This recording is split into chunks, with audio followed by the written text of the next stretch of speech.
جب ہم حدیث اور قرآن دونوں کو ساتھ رکھیں گے تو ہمیں پھر علم ہوگا.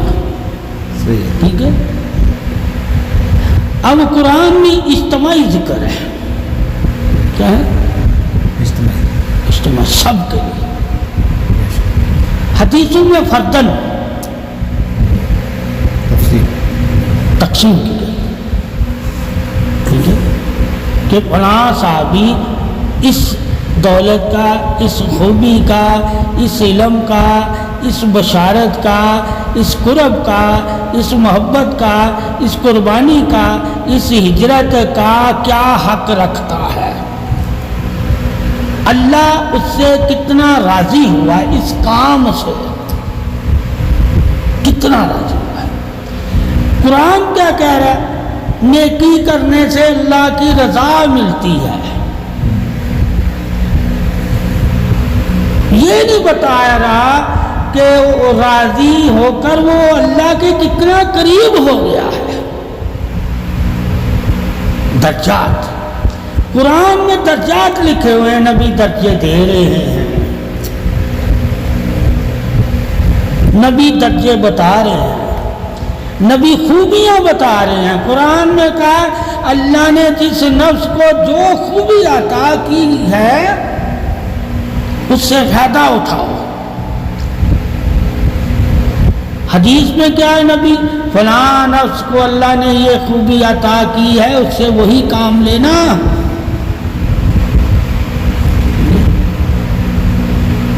فلاں نفس کو اللہ نے یہ علم عطا کیا ہے، اس سے وہی کام لینا.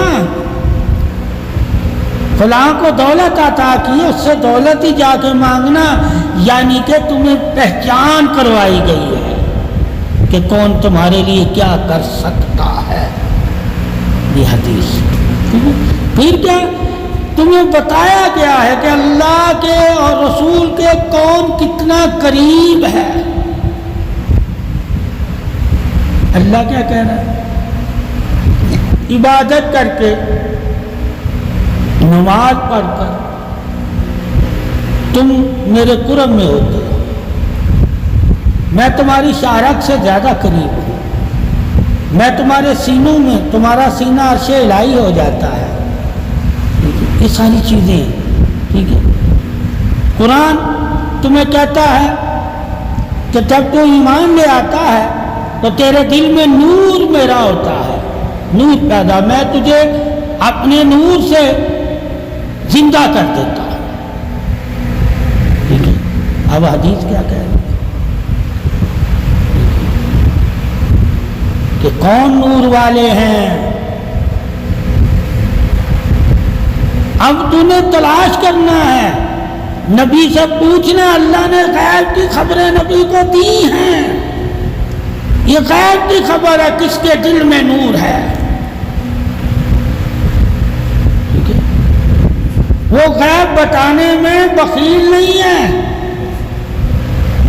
اب تم نے پوچھنا ہے آپ صلی اللہ علیہ وسلم سے کہ کس کا سینہ نور والا ہوتا ہے.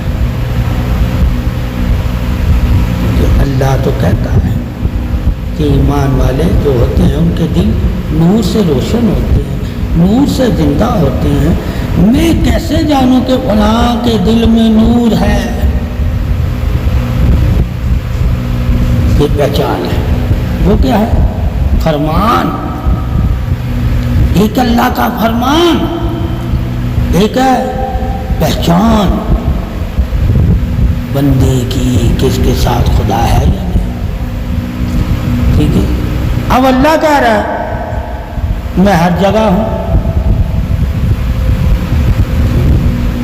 ہر مخلوق کی مجھے آواز آتی ہے. اب ہم نے نبی سے پوچھنا کس کی اللہ آواز سنتا ہے اور کس کی نہیں سنتا. وہ بتائیں گے. کیا بتائیں گے؟ ان لوگوں سے اللہ منہ پھیر لیتا ہے، انہیں نہیں دیکھتا. ان لوگوں کو دور کر دیتا ہے اللہ. ٹھیک ہے. وہ ہمیں حدیث سے پتہ چلا. اس میں ہم بٹے ہوں گے. کیا ہوں گے؟ وہ قرآن کہتا تم ایک ہی صف میں کھڑے ہو.